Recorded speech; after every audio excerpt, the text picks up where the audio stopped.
వాహనదారులకు తెలంగాణ ప్రభుత్వం good news చెప్పింది.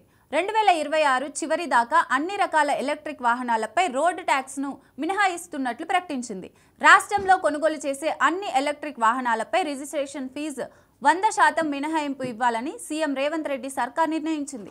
ఈ మేరకు తెలంగాణ ప్రభుత్వం కీలకమైన విధానపరమైన నిర్ణయం తీసుకుంది. రాష్ట్రంలో కాలుష్య నియంత్రణే లక్ష్యంగా ఈ కీలక ప్రకటన చేసింది.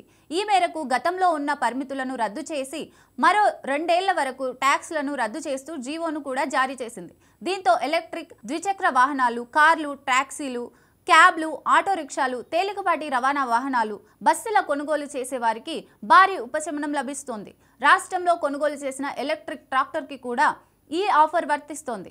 సోమవారం నుంచి రాష్ట్రంలో నూతన ఈవీ పాలసీని అమలు చేయడంపై తెలంగాణ రవాణా శాఖ మంత్రి పొన్నం ప్రభాకర్ ఆదివారం మీడియాతో మాట్లాడారు.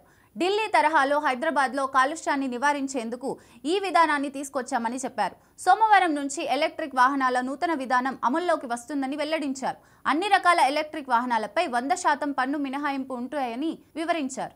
ఇక డిసెంబర్ 31, 2026 వరకు తెలంగాణలో కొనుగోలు చేసే రిజిస్టర్ చేసిన ఎలక్ట్రిక్ బస్సులపై లైఫ్ టైం రోడ్డు పన్ను, రిజిస్ట్రేషన్ ఫీజుల నుంచి ఉపశమనం ఇవ్వనున్నట్లు పొన్నం ప్రభాకర్ వివరించారు.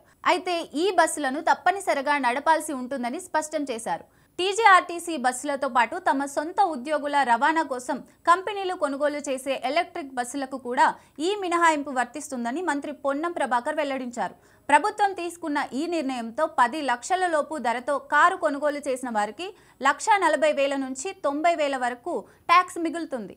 ఇక బైక్లు, కార్లకు రిజిస్ట్రేషన్ ఫీజు రూపంలో 1,500 నుంచి 2,000 వరకు మిగులుతుంది. కాగా ఎలక్ట్రిక్ వాహనాలతో శబ్ద, వాయు కాలుష్యాలు కూడా తగ్గుతాయి.